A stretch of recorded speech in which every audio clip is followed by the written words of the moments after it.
नमस्कार। मंजिल की मुस्कुराहट चैनल में आप सभी का स्वागत है। हमारी आज की कहानी का नाम है एक पत्नी की दुख भरी कहानी। एक खूबसूरत प्रेम कहानी के बाद उन्होंने शादी कर ली और 2 हफ्ते बाद पति काम पर जाने के लिए उठा और अपना चेहरा धोने के लिए बाथरूम गया। उसने आईने में देखा कि उसके चेहरे पर अलग अलग रंगों से कुछ शक्लें बनी हुई है। उसकी सीधी सादी बीबी, बचकाना और मासूम दिल रखने वाली। उसने सोते वक्त उसके चेहरे पर कुछ लिख दिया था। उसने इसे बड़े प्यार से अंजाम दिया था। वह उस पर हंसने के लिए तैयार थी। सुबह वह उसके पीछे दौड़ेगा, उसे पकड़कर उसके गाल पर चुटकी लेगा, फिर उसे कसकर गले लगाएगा और उससे कहेगा कि वह उससे बहुत प्यार करता है। फिर वो दोनों पूरा दिन उसके चेहरे पर हंसेंगे। उस बेचारी मासूम बीबी ने पिछली रात ही ऐसा सपना देखा था, लेकिन उसके पति ने गुस्से में अपना मुंह धोया और फिर किचन में कॉफ़ी पीने के लिए चला गया, जो वह रोज़ सुबह पिया करता था। उसकी पत्नी आज कॉफ़ी बनाना भूल गई थी, क्योंकि वो उससे थोड़ा सा झगड़ना चाहती थी। अपने पति से कुछ रोमांस की उम्मीदें जो उसने हमेशा फिल्मों में देखा था और किताबों में पढ़ा था, पर जब उसे कॉफ़ी नहीं मिली तो वो गुस्सा होकर उसके पास आया। वह उस पर चिल्लाया और उसे तब तक थप्पड़ मारता रहा जब तक कि उसने उसे ज़मीन पर नहीं गिरा दिया और कहा, मैंने तुम्हारे साथ खेलने के लिए शादी नहीं की है। मैं एक आदमी हूँ, छोटा बच्चा नहीं हूँ। मैंने एक परिवार बनाने के लिए तुमसे शादी की है, ताकि सभी की नज़रों में एक आदमी बन सकूँ। पागल हो क्या तुम? प्यार और रोमांस की कहानियों की तरह जीना चाहती हो? जागो जागो, तुम किसी फिल्म की हीरोइन नहीं हो। जो कहानियाँ तुम पढ़ा करती हो वह सब खत्म हो चुकी है। कहानियों से घर नहीं बनेगा और ना ही खाना बनेगा। ये कहानियाँ तुम्हारे बच्चों को नहीं पालेगी। वह बेचारी मासूम बीबी खड़ी रो रही थी और अपने दुपट्टे से अपने आंसू पोंछ रही थी। पति ने उस पर चिल्लाते हुए कहा, आज मैं अपने दोस्तों को लंच पर बुलाऊंगा। मैं चाहता हूँ कि जब वह आए तो सारा खाना तैयार हो जाए। और तुम समझ गई ना? और खाने पीने में कुछ कमी रही तो तुम्हारी खैर नहीं। वो उस वक्त खुद को ऐसे आदमी के रूप में देख रहा था कि जिसकी पत्नी उसकी इच्छाओं पर चलती है। वो अपनी पत्नी को जख्मी दिल के साथ छोड़कर बाहर चला गया। वह खरी इतनी ज़ोर ज़ोर से रो रही थी कि वह ठीक से सांस भी नहीं ले पा रही थी। वह जल्दी से दोपहर का खाना तैयार करने लगी। उसकी आंखों से बराबर आंसू बहते जा रहे थे। पति उस दिन काम पर नहीं गया, अपने दोस्त के घर चला गया। वो सोच रहा था कि उसने जो किया वो सही किया या गलत। वो अपने दोस्त से जाकर सब बताने लगा।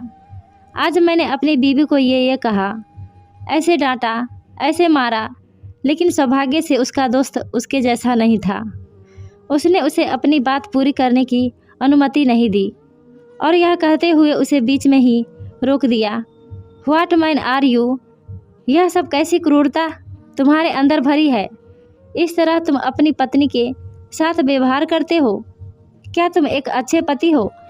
क्या तुमने ईश्वर के दूत को नहीं सुना? महिलाओं के प्रति दयालु रहो। महिलाएं कांच की बनी बोतल की तरह होती है।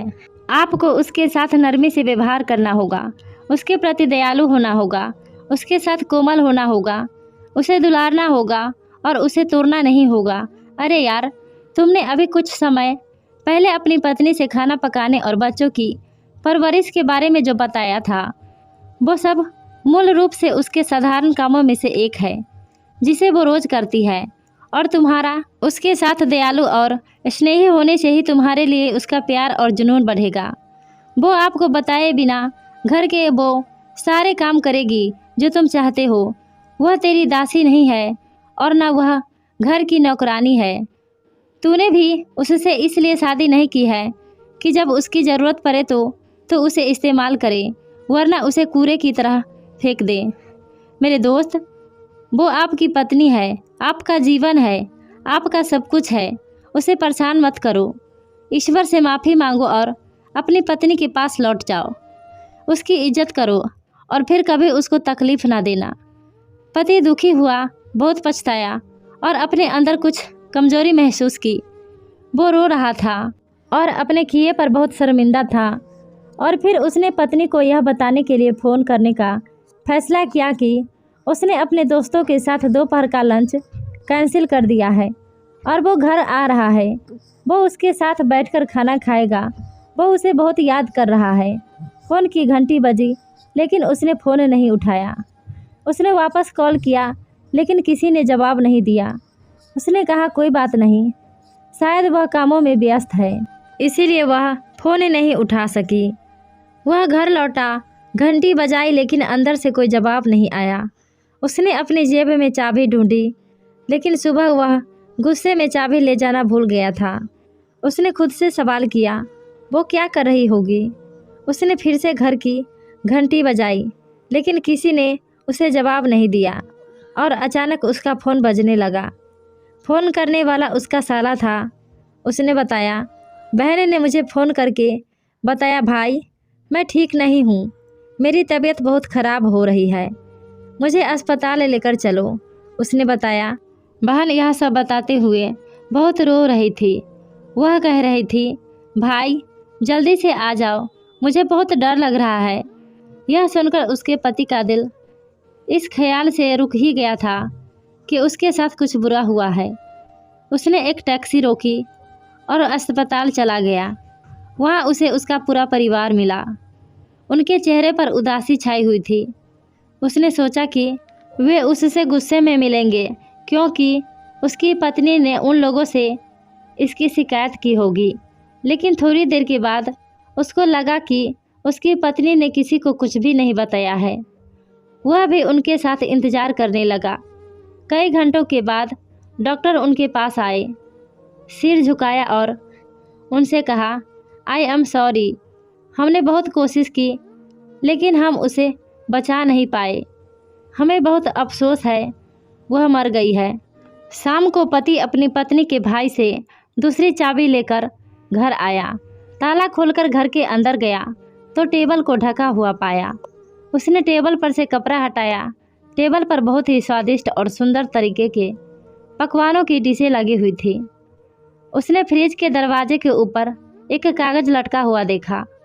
उसने उसे खोला तो उसमें लिखा हुआ था मेरे प्यारे पति, आज सुबह जो मैंने गलती की मुझे उसके बारे में बहुत अफसोस है। आप मुझे माफ़ कर दो। मैं आपसे बहुत मोहब्बत करती हूँ।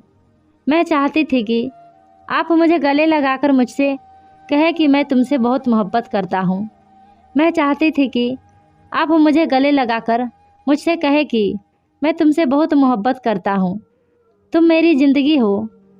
लेकिन मैं अपने चुलबुलेपन की वजह से नहीं समझ पाई कि आप मेरी इस हरकत पर बहुत गुस्सा हो जाएंगे। मैं आपसे वादा करती हूँ कि अब मैं कभी आपको परेशान नहीं करूँगी। मुझे उम्मीद है कि आपके दोस्तों को खाना बहुत पसंद आएगा। ये उस आदमी के लिए शर्म की बात है जो अपनी बीवी से प्यार तो करता है लेकिन यह भूल जाता है कि उस पर दया करना और उससे मोहब्बत करना ईश्वर ही का एक आदेश है। अपनी बीवी को याद रखो, घर जाओ तो मुस्कुराओ, तुम्हारी बीवी भी मुस्कुराएंगे। और मुझे पता है कि एक खुशहाल घर बनाने के लिए धैर्य, ईमानदारी और प्रेम की आवश्यकता होती है। दोस्तों, यह कहानी कैसी लगी हमें कमेंट करके ज़रूर बताएं। धन्यवाद।